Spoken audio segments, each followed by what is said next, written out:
थोड़ा सा इस पर ध्यान आकर्षित कराना चाहता हूं। जो स्वरूप बस्यु मन माही, शंकर जी के मन में कौन सा रूप बसा हुआ है, शंकर जी के हृदय में कौन सा रूप हृदयस्थ है। अच्छा भाई, आप जिसके नाम का जप करते हो, ईमानदारी से बताओ, वही परमात्मा आपके हृदय के अंदर आएगा कि नहीं आएगा? निश्चित आएगा। और शंकर जी जिसके नाम का जप करते हैं, वही भगवान शिव के हृदय में हृदयस्थ है। तो अब शंकर जी से पूछा गया कि आप किसके नाम का जप करते हैं, तो शंकर जी तो तुम पुनि राम राम दिन राती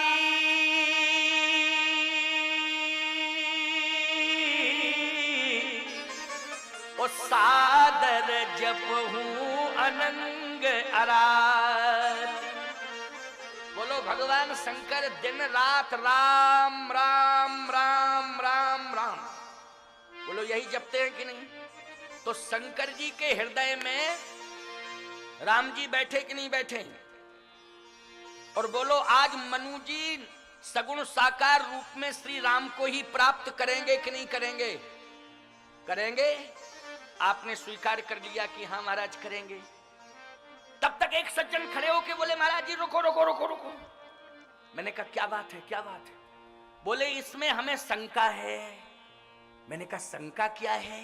बोले आपने ये कहा तुम पुन राम राम दिन राती सादर जपहु अनंग अराती, राम राम राम राम दिन रात शंकर जी जपते हैं। हमने कहा जपते हैं। तो फिर गोस्वामी जी ने ऐसा क्यों लिखा कि राम राम शिव सुमरन लागे तो जाना सती जगतपति जागे। इसका मतलब सोए थे तभी जगे।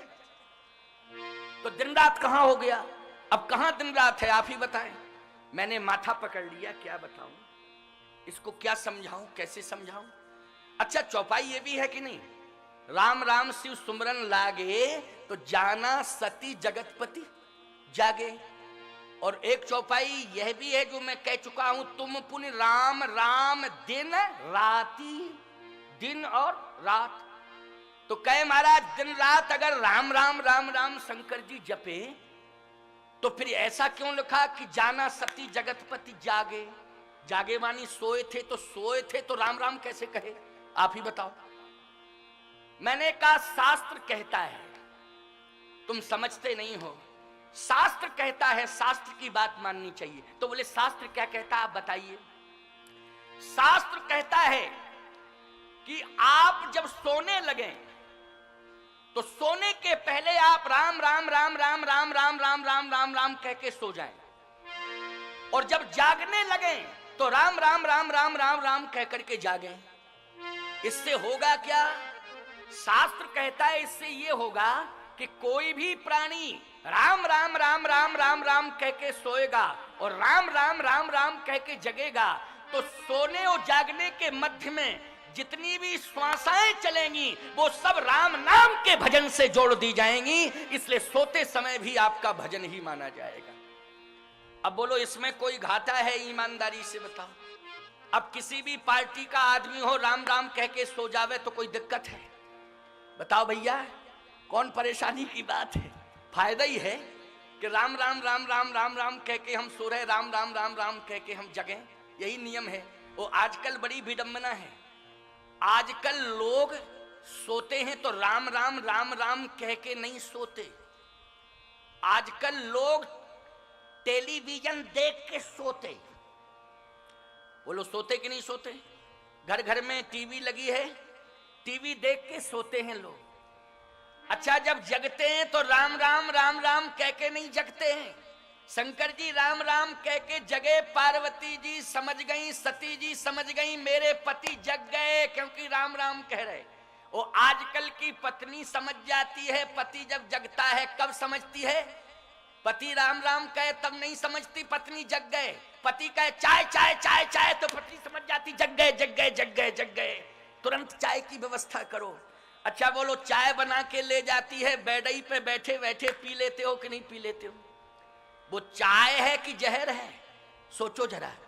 और मैं कहता हूं कि चाय चाय कह के तुम जगे तो दिन भर तुम्हारा चाय चाय चाय चाय में निकल गया। चाय चाय का मतलब है अशांति। क्यों? चाय चाय का मतलब क्या है? तुम सब जानते, हमारी भाषा समझ रहे हो कि नहीं समझ रहे? चाय चाय का मतलब है अशांति। मैं दावे से कहता हूं, चाय चाय कह करके मत जगो प्यारे, राम राम कह करके जगना। जो राम राम कह करके जगते हैं उनका पूरा दिन शांति में व्यतीत होता है, शांति में गुजर जाता है। क्योंकि राम राम से शांति मिलती है। राम जी के नाम से क्या मिलती है? शांति मिलती है। बोलो, मिलती है कि नहीं मिलती है? राम नाम इसलिए लिया जाता है, राम नाम का जप इसलिए किया जाता है क्योंकि शांति का अनुभव होता है। शांति प्राप्त करना है तो राम राम जपो। मैंने कहा इसलिए भ्रम दूर करो, शंकर जी का 24 घंटे का राम राम जपना माना जाएगा, क्योंकि श्वासाओं से वो राम राम ही निकलेगा। इसलिए सोने की स्थिति में जो श्वासाएं निकली हैं वो सब राम नाम के संकीर्तन से जोड़ दी जाएंगी। भ्रम उसका दूर हुआ। अब यहां महाराज मनु कहते हैं कि जब तक आप सामने नहीं आ जाएंगे, और आकार में वही दे रहा हूं जो भगवान शंकर के हृदय में हृदयस्थ है, जो भुसुंडी जी के मन मानस में हृदयस्थ है, मन मानस में स्थित है, जो भुसुंडी के मन मानस में स्थित है, जो शिव जी के हृदय में हृदयस्थ है, वही आकार लेकर के आप आ जाएं। तो शंकर जी के हृदय में कौन सा रूप है? राम राम राम राम। और राम कौन है? रघुवंश भूषण राम। बोलिए रघुवंश भूषण राम की जय। वही राम है। इसलिए नील सरोरुह नीलमणि, नील नीरधर श्याम, लाजय तन शोभा निरखी, कोटि कोटि सतकाम। बात समझ में आ गई? नील सरोरुहि नीलमणि, नीलांबुजश्यामल कोमलांगम, सीता समारोपितवाम भागम। बोलो, वही नीलांबुजश्याम है कि नहीं? हमारे राम जी कैसे हैं? नीलांबुजश्याम है कि नहीं? और नील सरोरुहि नीलमणि, नीर नीरधर श्याम सामने प्रकट हो गए। और जैसे ही प्रकट हुए तो कहा, मनु अब मैं आ गया हूं, एक काम करो, जल्दी मांगो, जल्दी मांगो, क्योंकि तुमने बुलाया मैं चला आया, कोई दूसरा बुलाएगा हमें जाना पड़ेगा, इसलिए जल्दी जो मांगो मैं फटाफट दूंगा और चला जाऊंगा, जल्दी मांगो जल्दी मांगो।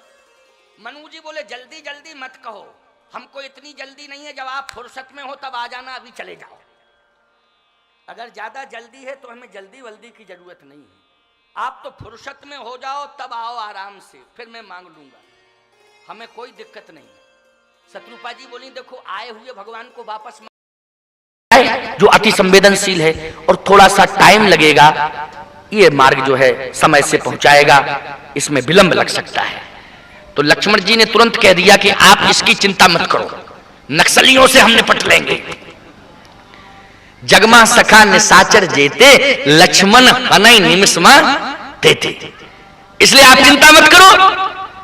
जैसे राम जी ने उस छोटी यात्रा, छोटे रास्ते से प्रवेश किया, तुरंत ताड़का दौड़ी, सुन ताड़का क्रोध कर धाई। विश्वामित्र जी से राम जी ने कहा, ये कौन, ये कौन? कहा, ये राक्षसी है, इसलिए राम इसका वध करो। राम जी ने कहा, गुरुजी आपने ये कहा था अति संवेदनशील क्षेत्र है, इस क्षेत्र में राक्षस रहते हैं, लेकिन ये तो राक्षसी है और आप कह रहे इसको मारो, तो ये तो अबला है, अबला, और हम रघुवंशी अबला पर हाथ नहीं उठाते। विश्वामित्र जी ने कहा, तो पहले कहना चाहिए था ये तुमको, जब वो आक्रमण कर रही है तब कह रहे हो कि हाथ नहीं उठाते। अगर तुम हाथ नहीं उठाओगे राम, तो ये तीनों पर हाथ उठा देगी। अभी वो हम तीनों को उठाए, हाथ ही नहीं उठाएगी, ऊपर उठा देगी। ये बड़ी विचित्र है। इसलिए अबला नहीं है, ये सबला है। क्या है? सबला। इसको अबला नहीं समझना चाहिए। जाने कितने ऋषि मुनियों को खा गई, ये वो अबला है। इसलिए राम इसका वध करो। राम जी ने उसका वध किया। वध करने के बाद जैसे आगे का क्रम प्रारंभ किया तो दूसरी नारी पाषाण के रूप में मिल गई ना, पाषाण की शिला। वहां पूछा भगवान राम ने, पूछा मुनि शिला प्रभु देखी, सकल कथा मुनि कही विषेखी। जैसे ही पूछा कि ये कौन, तो पूरी कथा विश्वामित्र जी ने सुना दी। अब जब कथा विश्वामित्र जी सुनाने लगे तो ईमानदारी से बताओ, अहिल्या की कथा थी कि व्यथा? बोलो भाई। सकल कथा मुनि कही, सकल कथा मुनि कही, तो कथा थी अहिल्या की कि अहिल्या के जीवन में व्यथा थी? व्यथा थी, व्यथा। तो राम जी ने सुनकर के कहा, गुरुदेव आप जैसा विज्ञ संत अगर व्यथा को कथा कहने लगे तो ये आश्चर्य की बात है, क्योंकि जब आप कथा सुना रहे हैं तो सुनने में तो इसके जीवन की पूरी व्यथा लग रही है, आप कहते कथा। विश्वामित्र जी ने कहा, राम बस यही अंतर है, इसके जीवन में व्यथा है लेकिन आज इसकी कथा बन गई। कहा क्यों? बोले जिस जीव के बारे में कहने वाला महात्मा हो और सुनने वाला परमात्मा हो, तो जिस जीव के जीवन की व्यथा को कहने वाला महात्मा होता है और सुनने वाला परमात्मा होता है, तो उस जीव की व्यथा व्यथा ना होके कथा हो जाती है। इसलिए रघुनंदन आज ये कथा हो गई इसकी, क्योंकि कहने वाला महात्मा और सुनने वाला परमात्मा। बोलो सुनने वाला कौन था? परमात्मा। और कहने वाला कौन था? महात्मा। अब व्यथा रहेगी कि कथा हो गई? कथा। इसलिए इसकी ये कथा है। गौतम नारी श्राप बस उपल देहि धर धीर, और चरण कमल रज चाहती, अब तो कृपा करहु रघुवीर, कृपा करहु रघुवीर। अब इसके ऊपर आप कृपा करिए। भगवान ने कहा कि अब फिर समस्या सामने खड़ी हो गई। अबला को हम रघुवंशी कभी मारते नहीं हैं, लेकिन हम रघुवंशियों ने आपकी आज्ञा का पालन करते हुए उस अबला का वध कर दिया। लेकिन अब आप कहते गौतम नारी शापवश, ये ऋषि पत्नी है और हम क्षत्रिय हैं, हम क्षत्रिय हैं और ये ऋषि पत्नी है। ईमानदारी के साथ बताओ, क्षत्रिय के चरण ब्राह्मण छूता है कि ब्राह्मण के चरण क्षत्रिय छूता है? बोलो बोलो। हाँ, अरे आप लोग तो बड़े समझदार श्रोता हो, बहुत जल्दी जवाब दे देते हो और बड़े सुविज्ञ श्रोता मिले यहाँ। नहीं, कहीं कहीं तो ऐसे श्रोता मिलते हैं कि माथा खराब हो जाता है सुन के। एक जगह जो है, एक श्रोता बीच से खड़ा होके बोला, स्वामी जी वर्णा नामक संगा नाम से लेके दहंतनो मानवा तक हम लोगों को रामायण याद है। एक एक श्रोता यहां पूरी रामायण याद किए बैठा है। हमने कहा तब तो हम अच्छे श्रोताओं के बीच में आ गए। अब मैंने कहा जरा इनका परीक्षण भी तो कर लूं। तो मेरी आदत है कि मैं जब परीक्षण करता हूं तो कह देता हूं कभी कभी चौपाई भूल जाता हूं, आप लोग याद दिला दिया करो, आप लोग याद दिला दिया करो। तो मैंने कहा कभी कभी मैं चौपाई भूल जाता हूं, तो तुम लोग सब पूरी रामायण याद किए बैठे हो, एक एक श्रोता पूरी रामायण को पढ़ चुका है, याद किए बैठा है, इसलिए याद दिला दिया करो। चौपाई भूल जाते हैं तो कभी कभी नीचे से बोल दिया करो। कहे बिल्कुल स्वामी जी, आप तो बेफिक्र होके बोलिए। मैं मुस्कुराया हल्का सा और मैंने परीक्षण किया। तो मैं बोलते बोलते कह गया, मैंने कहा सीता के बिलाप सुन भारी।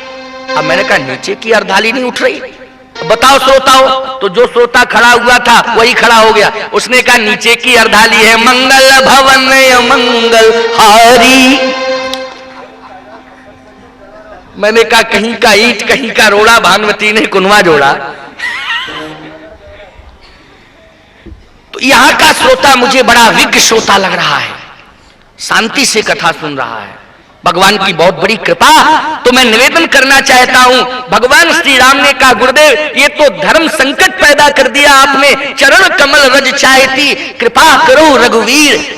आपका चरण कमल ये चाहती है, तो ये ऋषि पत्नी है ना, ऋषि पत्नी। अब ऋषि पत्नी विचार करना, भगवान श्री राम कहते हैं मैं क्षत्रिय हूं और ऋषि पत्नी के चरण छुड़ा दूं, मेरा तो धर्म ही चला जाएगा। भगवान राम ने जैसे ही कहा तो संत देखो समाधान देते हैं। बहुत बढ़िया बात हम बताएं, इसमें कितना बढ़िया समाधान निकाला। संतों के द्वारा तो समाधान मिलता है ना, तो समाधान कैसे मिला? अब देखो समाधान लो, हमारी तरफ देखो, हमारी तरफ देखो। हमने तुम्हारी प्रशंसा कर दी तो तुम लोग उसमें डूब गए। हमारी तरफ देखो, क्या सुना रहा था मैं, बोलो। ऐसे काम नहीं चलेगा भाई, याद रखना पड़ेगा।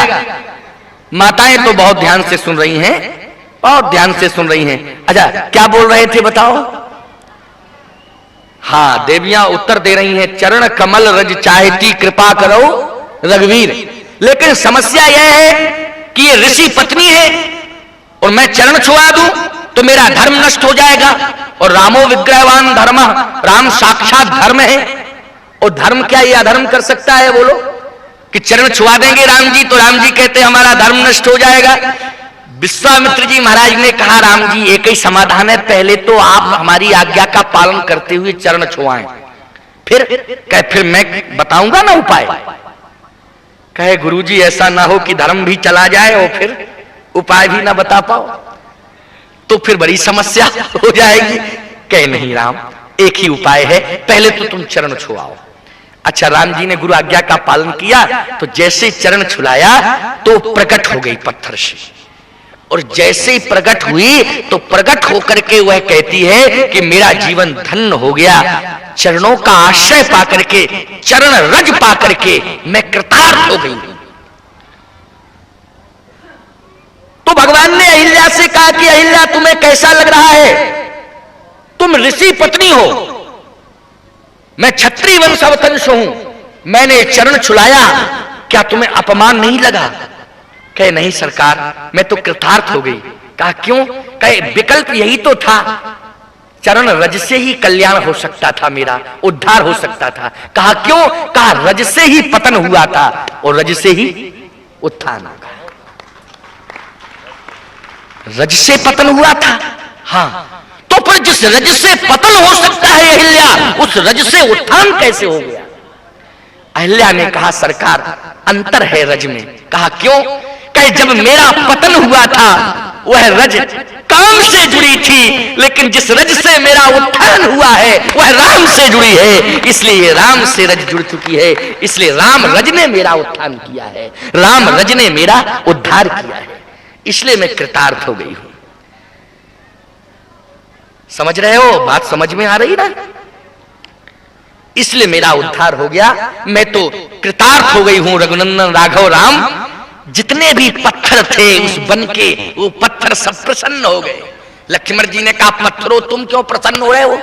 क्या तुम भी चाहते हो कि हमें भी छुला दें? तो तुम सब इंसान बन जाओ। पत्थरों ने कहा नहीं, हमें इंसान नहीं बनना है। कहा क्यों? कहीं इंसान आपके काम नहीं आएगा, लेकिन पत्थर आपके काम आएंगे। ठीक है ना? ये पत्थर कहते हैं हे राम, हमको इंसान नहीं बनना है, क्योंकि इंसान से अच्छा तो पत्थर होता है। किसी इंसान से पूछो यहां से भुवनेश्वर कितना किलोमीटर, तो कहेगा चले जाओ सीधे, जितना होगा उतना मिल जाएगा। लेकिन पत्थर कह देता है 330 किलोमीटर है। क्यों भाई? कह देता कि नहीं? पत्थर। लेकिन इंसान कहता है मुझे मालूम नहीं, चले जाइए, चले जाइए, आगे बढ़ो, आगे बढ़ो, आगे बढ़ो। कितना आगे बढ़ेगा? बताने वाला जब बताएगा नहीं तो कितना आगे बढ़ेगा? हिमालय से टकरा के मर जाए कि हिंद महासागर में डूब के मर जाए? बोलो भाई, आगे बढ़ने की भी एक हद होती है। लेकिन पत्थर कह देता है, क्यों भाई? इंसान को ढांढस बंधा देता कि नहीं बंधा देता राहगीर को कि 320 किलोमीटर है, और मनुष्य कहता मुझे कुछ पता नहीं है, चले जाइए। इंसान से अच्छा पत्थर होता है। रोड के हर मील पर लिख देना ये इबादत है। रोड के हर मील पर लिख देना ये इबादत है, नापाक जिंदगी को मंजिल नहीं मिलती। इसलिए याद रखो, पत्थरों से भी कुछ सीख लो तुम। पत्थरों ने कहा हमें इंसान नहीं बनना है, हम पत्थर ही ठीक है, तो प्रसन्न क्यों हो रहे हो? क्या चाहते हो? पत्थरों ने कहा हम इसलिए प्रसन्न हो रहे हैं कि हे राम, हम आपके ऋणी हो चुके हैं, लेकिन हैं हम पत्थर, इंसान नहीं है, लेकिन आपको वचन देते हैं कि आपके ऋण से एक दिन हम पूर्ण होंगे। अच्छा, तुम ऋणी हो गए हो फिर उड़न होगे? पत्थर होने के बाद भी उड़न हो जाओगे? कि हाँ होंगे, क्योंकि हम पाषाण जाति के साथ आपने बड़ा न्याय किया कि नहीं किया? क्योंकि एक पाषाण से एक नारी को प्रकट कर दिया, इसलिए हम पाषाण जाति के साथ श्री राम आपने बड़ा न्याय किया है। हम आपके ऋणी हो चुके हैं, लेकिन वचन देते हैं कि हम आपसे उड़न होंगे। कब? हे राम, आज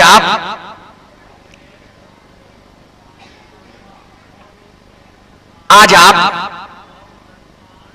हमारे वन में पधारे और एक पाषाण का उद्धार कर दिया, लेकिन हे राम, हम आज आपको वचन देना चाहते हैं, हम पाषाण के ऊपर संकट था, इसलिए आपने संकट मोचन बन करके हम पाषाण का उद्धार कर दिया है। लेकिन श्री राम, जिस दिन आपके जीवन में संकट आएगा और जब आप अपनी पत्नी को खोजते खोजते समुद्र के किनारे पहुंचोगे, तो पत्थर कभी पानी पर तैरता नहीं है, लेकिन हम पत्थरों को फेंक देना, हम तैर करके पुल बन करके आपको समुद्र से इस पार से उस पार कर देंगे। बोलो, ये पत्थर श्री राम के ऋण से उड़न हुए कि नहीं हुए? पत्थर कभी जल पर तैरते नहीं हैं। वो बात अलग है कि एक पर सीता, दूसरे पर राम लिख दिया, या राम दूसरे पर राम, राम राम कह करके जोड़ दिया, या सीता राम कह के जोड़ दिया। ये क्रम अलग है, लेकिन यह भी एक क्रम है कि पत्थर श्री राम के ऋण से उड़न हो रहे हैं। आज अहिल्या का उद्धार किया, उद्धार तो हो गया। अब राम जी बोले, गुरुजी अब हम क्या करें बताओ, हम तो फंस गए, अब आप बताओ हमारा उद्धार कैसे हो? विश्वामित्र जी बोले, अब राम हो जाएगा, चिंता क्यों करते हो? राम जी ने कहा, नहीं नहीं गुरुजी, ये गड़बड़ बात है, अब आप हमारा उद्धार करिए। अच्छा, इसी यात्रा के क्रम में अभी अयोध्या से भगवान जब तक अहिल्या का उद्धार नहीं किए थे तो प्रसन्न थे। हरस चले मुनिवृंद, यानी वो क्या है, मुनि भय हरण, पुरुष सिंह दो वीर, हरस चले मुनि भय हरण। हरस चले, हर्षित होकर के राम जी चल रहे थे, लेकिन जैसे ही भगवान श्री राम ने अहिल्या पर चरण चुलाया और आगे चले तो प्रसन्न नहीं। आप कहो कैसे? जैसे राम जी चले तो गंगा के तट पर पहुंचे। चले राम लक्ष्मण मुनि संगा, तो गए जहां जग पावन गंगा। चले राम, पहले हरस चले मुनि भय हरण, लेकिन अब चले राम लक्ष्मण मुनि संगा। कोई शब्द प्रसन्नता का तो नहीं जुड़ा इसमें। गए जहां जग पावन गंगा, तो कहे राम जी प्रसन्न क्यों नहीं है? कहे इसलिए प्रसन्न नहीं है क्योंकि एक कार्य जो कर दिया ना, ऋषि पत्नी पर चरण रख दिया ना, प्रसन्न कैसे हो जाएंगे राम जी? फिर उद्धार कैसे होगा? तो याद रखो, अगर जीवन में देखो, ऐसा मत सोचना कि भगवान से अपराध हो गया, भगवान खुद कह रहे हैं इसलिए हम कह रहे हैं कि मुझसे अपराध हो गया। यदि अपराध हो जाए तो प्रायश्चित करने के लिए आप गंगा के तट पर पहुंचे, मंदाकिनी के तट पर पहुंचे, या किसी तीर्थ में पहुंचे। कहां पहुंचे? तीर्थ में पहुंचे। तो राम जी कहां पहुंचे? गंगा के तट पर। गए जहां जग पावन गंगा, गंगे तव दर्शनार्थ मुक्ति, गंगा का दर्शन करने से ही मुक्ति मिल जाती है। और आज गंगा का दर्शन करने के लिए ही नहीं पहुंचे भगवान, बल्कि गंगा में स्नान करने के लिए पहुंचे। और जैसे गंगा में स्नान करने के लिए पहुंचे तो प्रायश्चित का एक सुंदर उपाय बताया विश्वामित्र जी ने। क्या कि वो तीर्थ में पहुंचे व्यक्ति फिर गंगा में स्नान करे और ब्राह्मणों को दान दे। क्यों भाई, हो गया ना प्रायश्चित। और राम जी ने यही किया। क्या किया?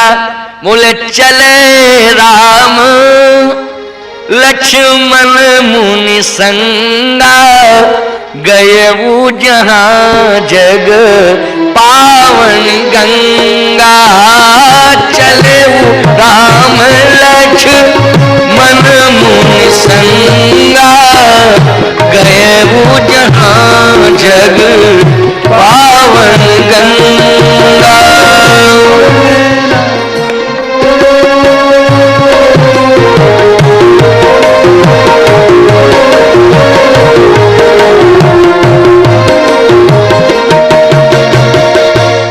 गंगा के तट पर पहुंच गए। अच्छा, अब क्या किया? तब प्रभुर सन समेत नहाने, तब प्रभुर सन समेत नहाने।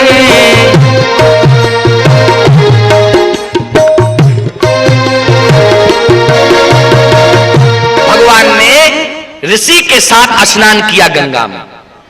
अच्छा, जैसे ऋषि के साथ स्नान किया तो स्नान हो गया, गंगा का दर्शन हो गया, तीर्थ का निवास हो गया। इतने पर भी संतोष नहीं मिला तो विविध दान महिदेवन पाए। भगवान राम ने विप्रों को दान दिया। दान देकर के भगवान को पूर्ण संतोष मिल गया।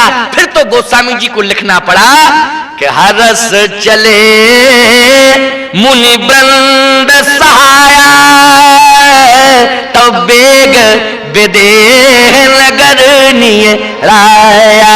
अब राम जी के जीवन में प्रसन्नता आ गई। हरस चले मुनि वृंद सहाया, हर्षित होकर के भगवान चल दिए। कहां? बेग विदेह नगर निय राया। जैसे बेग विदेह नगर निय राया, अब उस नगर में एक बड़ी सुंदर घटना घटती है। जरा इस घटनाक्रम को समझ लीजिए। यहां तक राम जी को संतोष तो मिल गया, लेकिन पूर्ण संतोष कब मिला, बस इस बात को सुन लीजिए। और क्योंकि 12 बज गए हैं, थोड़ी देर तक और बैठो। हमारे स्वामी सत्य प्रज्ञानंद सरस्वती जी कह रहे थे कि महाराज जी 12 भी बज जाए तो चिंता की बात नहीं है, और अगर 12 से ज्यादा भी बज जाए तो चिंता की बात नहीं है। लेकिन यह चिंता की बात है कि भोजन तुम लोगों को देर से मिले। भोजन समय से मिलेगा, है ना। लेकिन भोजन ही मिल जाए और भजन ना हो पावे पूरा तो फिर गड़बड़ हो जाएगा मामला। इसलिए भजन खूब हो जाए, क्योंकि इसमें कल मैंने बताया था मात्रा नहीं है और भोजन में मात्रा है। तो ये बिना मात्रा का काम है।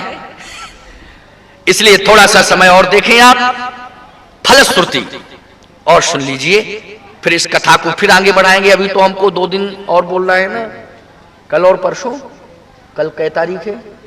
कल 13, 14 राम कथा 14 तक चलेगी और 15 को आशीर्वचन। अच्छा, तब ठीक है, 2 दिन और हैं। इसलिए इस क्रम को समझते रहना। मैं निवेदन करना चाहता हूं, जैसे वेग विदेह नगर निय राया, तो जैसे विदेह राज्य का नगर आया तो भगवान के मन में अब आप विचार करना, गिरा अर्थ जल बीच सम कहियत भिन्न न भिन्न, बंदो सीता राम पद जिन्हि परम प्रिय ठिन। तो एक बात का प्रमाण तो यह मिल रहा है कि कहियत भिन्न न भिन्न, तो एक ब्रह्म के रूप में हम श्री राम को माने तो क्या सीता जी भी ब्रह्म है? कहियत भिन्न न भिन्न। लेकिन समस्या यह है कि एक ब्रह्म बेटा बन के आया तो दूसरा ब्रह्म बेटी बन के आया। ब्रह्म एक ही है, वही ब्रह्म बेटा बन के कहां पहुंच गया? जनकपुर अयोध्या में। और बेटी बन के कहां आ गया? जनकपुर में। तो एक जगह बेटी क्यों बना, एक जगह बेटा क्यों बना? कहियत भिन्न न भिन्न, गिरा अर्थ जल बीच सम। इसलिए बन गया क्योंकि जनक निष्काम कर्मयोगी है। और याद रखना, बेटी का बाप देना ही देना जानता है, लेना नहीं जानता है। समझ रहे हो कि नहीं? देना ही देना जानता ना, लेना नहीं जानता है। एक गिलास पानी तक नहीं पीता है, समझ लेना। अगर वो असली बाप है, और यदि वो बाप नहीं है तो बेटी का पूरा धन खा जाता है। उसको हम बाप कहां से कह दें? क्यों भाई? जो बेटी का धन खा जाते हैं। याद रखना, बाप उसी को हम कह सकते हैं बेटी का बाप जो बेटी के यहां का एक गिलास पानी तक ना पिए। वो कहता है महाराज हमने खाया था तो 10 रुपया दे तो दिया, एक थाली का हिसाब कर दिया। अरे थाली के हिसाब से हिसाब चुकता हो जाएगा? ये समझ लो, सोच लो। देखो भाई, जहां तक तुम्हारा चल जाए तो चलाओ, नहीं ऐसा मत कहना कि महाराज जी तो बड़ा धर्म संकट में डाल दिए, हम तो 3-4 साल से बेटिया का खा रहे थे, अब करें तो क्या करें? ये हमारी बात को स्वीकार कर लेना, ये मैं शास्त्र की बात कह रहा हूं। तो मैं निवेदन करना चाहता हूं कि बेटी का बाप देना ही देना जानता है। महाराज श्री जनक निष्काम कर्मयोगी हैं, इसलिए वो लेना नहीं जानते हैं, वो तो देना ही देना जानते हैं। और महाराज श्री दशरथ लेना भी जानते हैं, वो देना भी जानते हैं। क्यों भाई? लेने और देने की परंपरा महाराज श्री दशरथ के जीवन में है। वो लेना भी जानते हैं और देना भी जानते हैं। तो ब्रह्म ने निर्णय लिया कि ये लेना भी जानते हैं और देना भी जानते हैं, तो इनके साथ लेने का भी क्रम जुड़ा है, तो मैं इनके यहां बेटा बन जाऊं, क्योंकि बेटे का बाप लेना ही लेना जानता है और बेटी का बाप देना ही देना जानता है। इसलिए ब्रह्म जनकपुर में जनक जी के यहां बेटी बन गया और अयोध्या में वह ब्रह्म दशरथ के यहां बेटा बन गया। तो आज ब्रह्म ब्रह्म से मिलना चाहता है, लेकिन समस्या यह है, लोक मर्यादा में आप देखें, जरा विचार करें कि सामान्य व्यक्ति की बेटी भी बड़े इंतजाम के साथ घर के अंदर रहती है। आज के जमाने में बोलो, रहती है कि नहीं रहती है? सामान्य बेटी भी घर के अंदर बहुत मर्यादित व्यवस्था में रहती है। फिर महाराज श्री जनक की राजा की बेटी, क्या राम जी अगर चाहें कि हम मिथिला की गलियों में सीता जी से मिल लें तो मिल सकते हैं क्या? बोलो बुद्धिजीवी, कभी नहीं मिल सकती। अच्छा, समस्या ये कि मर्यादा पुरुषोत्तम भगवान राम है, बिना बुलाए किसी के घर में जा ही नहीं सकते हैं। बोलो भाई, अब समस्या अटक गई, करें तो क्या करें? अब भगवान राम ने शंकर जी का ध्यान किया।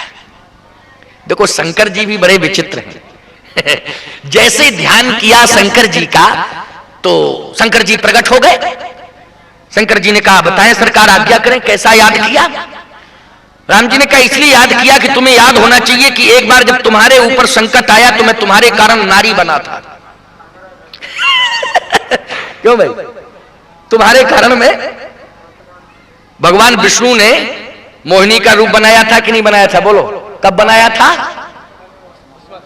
भस्मासुर के प्रकरण में, समर मंथन में भी बनाया था, और उस समय भी भस्मासुर के समय में भी वो सुंदरी बन करके आ गए थे विश्व मोहिनी के रूप में। भगवान ने कई बार बनाया ना ये रूप, समुद्र मंथन में तो बनाया ही है। तो कहे एक बार में आपके कारण नारी बन करके आ गया था, आज आप मेरे कारण नारी बन जाएं तो क्या दिक्कत है? बन सकते हैं। शंकर जी ने कहा देखो ऐसा है कि हम पुरुष हैं, और अगर इस रूप को छोड़ के दूसरा रूप, कोई पुरुष वाली जिम्मेदारी आप मुझे दे दो, ये महिलाओं वाली जिम्मेदारी हम नहीं संभाल सकते। भगवान राम ने कहा कि पुरुष बनने से काम नहीं चलेगा, महिला बनने से ही काम चलेगा। तो क्या बनना पड़ेगा मुझे? भगवान राम ने कहा कि आप चतुर्सखी के रूप में पहुंच जाइए मिथिला में, चतुर्सखी के रूप में। तो एक सखी और चतुर्सखी जो बार बार वर्णन आता है, इसमें भगवान शंकर ही श्री राम जी का विवाह संपन्न कराने के लिए चतुर्सखी के रूप में मिथिला में पहुंच गए। आप कहें फिर हुआ क्या आगे? तो बड़ी विचित्र कथा है। कहे कि एक काम करो कि आप मिथिला में जब चतुर्सखी के रूप में पहुंचे तो मैं यहां से जाऊंगा मिथिला दर्शन करने के लिए, नगर दर्शन करने के लिए। तो जब नगर दर्शन करने के लिए मैं पहुंचूंगा तो उस समय सीता जी से मेरी मुलाकात हो जाए, ऐसा प्रयास आपको करना है। देखो भाई, महिला प्रयास करना चाहे तो वह ऐसी परिस्थितियां जोड़ देती है कि मुलाकात हो सकती है। महिला अगर चाहे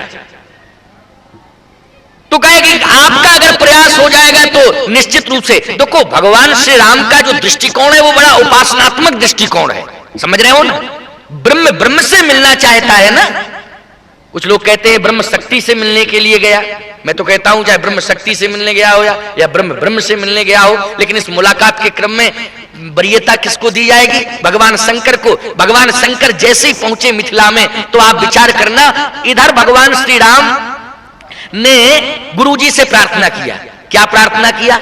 भगवान श्री राम ने प्रार्थना यह किया, लक्ष्मण जी का बहाना लेकर के, समझ लेना इस बात को, किसका बहाना लिया? लक्ष्मण जी का। लक्ष्मण जी का बहाना लेकर के भगवान श्री राम क्या प्रार्थना कर रहे हैं गुरुदेव से? नाथ लखनपुर देखना चाहिए। लक्ष्मण जनकपुर देखना चाहता है। क्या लक्ष्मण अगर जनकपुर देखना चाहता है? लक्ष्मण, हाँ गुरुदेव, नाथ लखनपुर देखना चाहिए।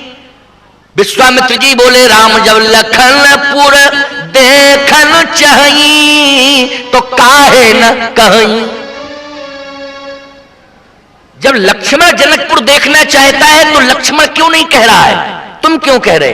राम जी कहते, प्रभु सकोच डर प्रगट न करही। हमारे और आपके डर के मारे नहीं कह रहा, क्योंकि मैं बड़ा भाई हूं, वो आप गुरुदेव है, छोटों के मन में बड़ों का भय रहता है, इसलिए आपके डर के मारे, मेरे डर के मारे नहीं कह पा रहा। विश्वामित्र जी ने कहा, बच्चों का कभी मनोबल नहीं गिराना चाहिए। दूर लक्ष्मण जी बैठे हुए थे। विश्वामित्र जी ने कहा, लक्ष्मण इधर आओ। लक्ष्मण जी पास में आ गए। विश्वामित्र जी ने कहा, क्यों बेटा लक्ष्मण? जनकपुर